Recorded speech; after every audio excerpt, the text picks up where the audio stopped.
Naglabas ng kanyang pahayag ang religious leader na si Apollo Kibuloy upang sagutin ang warrant of arrest na inisyu ng Davao City Regional Trial Court laban sa kanya at 5 iba pa kaugnay sa kasong sexual at child abuse. Sa isang audio statement, iginiit ni Kibuloy na hindi umano siya nagtatago at sa halip ay pinoprotektahan lamang ang kanyang sarili laban sa mga umuusig sa kanya sa gobyerno.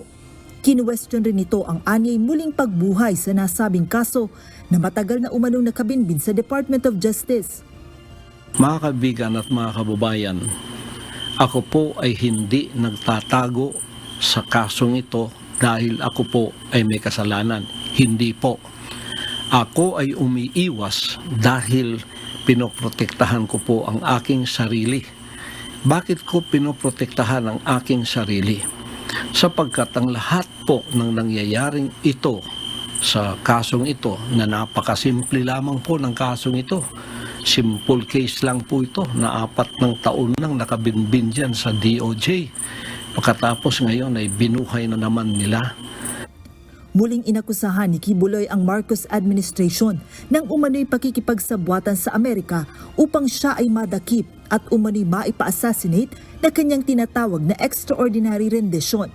Anya, bukod sa Enhanced Defense Cooperation Agreement o EDCA, kasama rin umano sa naging kasunduan ni Pangulong Ferdinand Marcos Jr. sa Amerika ang pagdakip sa kanya bunsod na mga kasong kinakaharap niya doon. Ngayon, naging complicated po ang aking sitwasyon dito sa bansang Pilipinas mulang nanalo si Bongbong Marcos at naging presidente siya. Nang pumunta siya ng bansang Amerika, nagbago na po ang ihip ng hangin. Kasi nung bumalik siya rito, kaibigan na niya ang bansang puting Amerika, kaibigan na po niya ang bansang ito at inopen na niya ang Pilipinas. Kaya nagkaroon tayo ng mga Amerikanong marami dito. Nandiyan na yung EDCA at hindi lamang po yun na naging open. Pati po ako, ang kaso ko ay naging complicated dahil isinama na po sa sitwasyon na mga puting yan ay naririto at ako po ay hiningi na nila sa kamay ng rehimeng Marcos. Muli rin itong tinawag na bogus ang hearing na isinasagawa ng Kamara laban sa prangkisa ng Sunshine Media Network Incorporated o SMNI na ani bahagi na ng plano ng gobyerno upang siya ay madakip.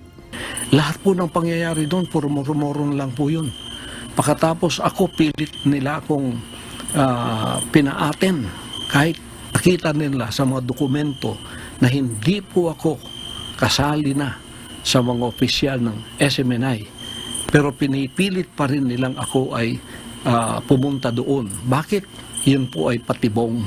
Sapagkat pag anytime pumunta ka doon, siguradong ang endgame ay pupunta ka sa kamay ng mga puti.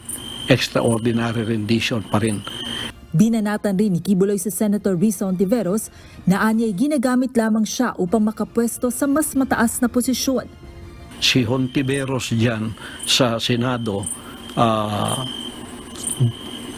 ihinto mo na ang iyong murmuro na hearing. Dumiretso ka na sa korte. Doon din ang bagsak natin, kaya doon ka na pumunta. Huwag ka nang magpa-arte-arte pa dyan sa Senado. Ang dami mong arte. Ako ang ginagamit mo. Para ikaw ay pumunta sa mas higher position. Alam ko na ang galaw mo. Muling iginiit ng religious leader na patuloy niyang ipaglalaban ang kanyang karapatan at tatayo laban sa anyay inhustisya na ginagawa sa kanya ng gobyerno. Joanna Nano, UNTV News and Rescue. Diyos ang aming sandigan, serbisyo publiko ang aming pinahahalagahan.